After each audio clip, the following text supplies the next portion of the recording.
Hello दोस्तों, आप सभी का आपके अपने इंडियन स्टूडेंट अकेडमी में स्वागत है। यदि आप भी सपना देखते हैं बोर्ड एग्जाम में टॉप करने का, तो हमारे साथ जुड़िए। क्लास 10th विज्ञान 2023 यानी कि विज्ञान में हम कौन कौन से क्वेश्चन याद करें जो कि वेरी मोस्ट इम्पॉर्टेंट है। Most very very important question 2023 board परीक्षा में पक्का आएगा। यही क्वेश्चन आएगा, यानी कि यह हर बार पूछे जाते हैं। तो ये सारे क्वेश्चन हम बहुत ही विश्वास के साथ कह सकते हैं 95% चांस है कि ये सारे क्वेश्चन जरूर आ सकते हैं। यदि आप इन क्वेश्चन को जाते हैं रट के, तो आपको 80 से 85% के नीचे कोई नहीं रोक सकता। जैसा कि पहला हमारा है, देख सकते हैं कि ओम का नियम लिखे। ओम का नियम लिखे और इसे सत्यापित करें। ये हर बार पूछा जाता है और वेरी इंपॉर्टेंट क्वेश्चन है। पहला, ओम का नियम लिखे और सत्यापित करें, यानी कि इसका सत्यापन भी आपको आना चाहिए। और जो ओम का नियम होता है बहुत इंपॉर्टेंट है। अगला है कि श्रेणी क्रम संयोजन और पार्श्व क्रम संयोजन क्या होता है, यानी कि जो हमारा श्रेणी क्रम और पार्श्व संयोजन होता है वो बहुत इंपॉर्टेंट है। इनको आप याद भी रखिए और चलते चलिए आगे। नेत्र की समंजन क्षमता से क्या समझते हैं? नेत्र की जो समंजन, एक क्वेश्चन इंपॉर्टेंट इसे बना लीजिए क्योंकि ये बहुत इंपॉर्टेंट है। चौथा है कि विद्युत मोटर और विद्युत जनित्र का सत्यापन।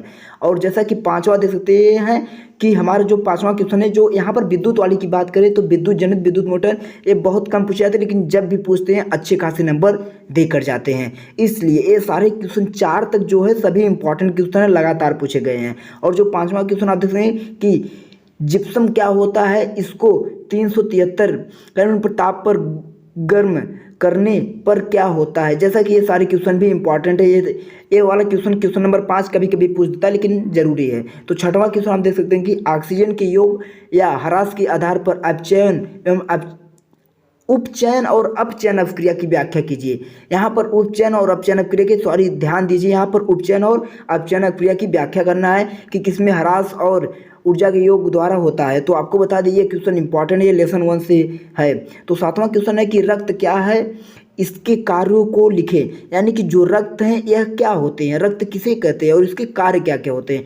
8वां है कि हमारे शरीर में हीमोग्लोबिन की कमी से क्या होता है, यानी कि कौन से रोग हमारे शरीर में हीमोग्लोबिन से होते हैं। तो जैसा कि आप 9वां प्रश्न दे सकते हैं, अमीबा में पोषण का वर्णन करें। यानी कि जो अमीबा होता है इसका क्या कार्य है, और अमीबा का चित्र भी आप लोग ध्यान में रखिएगा। और यहाँ पर जो रक्त की बात हुई थी, ये वाला भी क्वेश्चन इंपॉर्टेंट है आपकी बायोलॉजी से। इस क्वेश्चन में आपके बायोलॉजी, फिजिक्स, केमिस्ट्री तीनों प्रकार के क्वेश्चन मिलेंगे। और 10वां क्वेश्चन देखते हैं, वायु में जलाने से पहले मैग्नीशियम रिबन क्यों किया जाता है।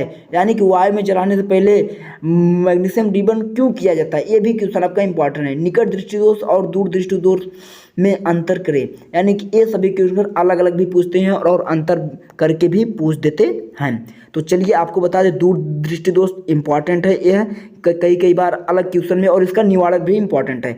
देख लीजिए 12वां क्वेश्चन, फ्लेमिंग के बाएं हाथ और दाएं हाथ के नियम का सत्यापन कीजिए। आपको फ्लेमिंग के बाएं हाथ और दाएं हाथ का नियम याद भी करना, उसका सत्यापन कैसे करते हैं ये भी ध्यान रखेंगे। इस तरीके से जो दायां बायां है यह इंपॉर्टेंट है, आप इसे अंगूठे के नियम द्वारा ये समझ सकते हैं। तो जैसे कि अगला देख सकते हैं क्वेश्चन नंबर 13 कि विद्युत चुम्बकीय प्रेरण से क्या समझते हैं। ये क्योंकि 100% नहीं तो 99% पक्का फिक्स है कि 7 नंबर में या 5 नंबर में पूछ देता है।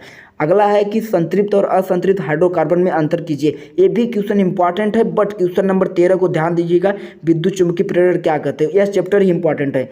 और हाँ, हमारा हो गया 14 क्वेश्चन कि संतृप्त और असंतृप्त हाइड्रोकार्बन में अंतर कीजिए। और क्वेश्चन नंबर 15 कि साबुन और अपमार्जक में अंतर स्पष्ट कीजिए। अंतर एक जरूर देता है, 5 नंबर में देता है अंतर, इसलिए जरूरी अंतर याद कीजिएगा। तो हमारे साथ इसी तरीके से यदि ये सारे 15 प्रश्न आप याद कर लेते हैं तो पक्का कहते हैं आपको 2023 में किसी भी तरीके से 80% नीचे से कोई नहीं रह सकता। तो हमारे साथ बने रहने के लिए, यूपी बोर्ड में टॉप करने के लिए धन्यवाद।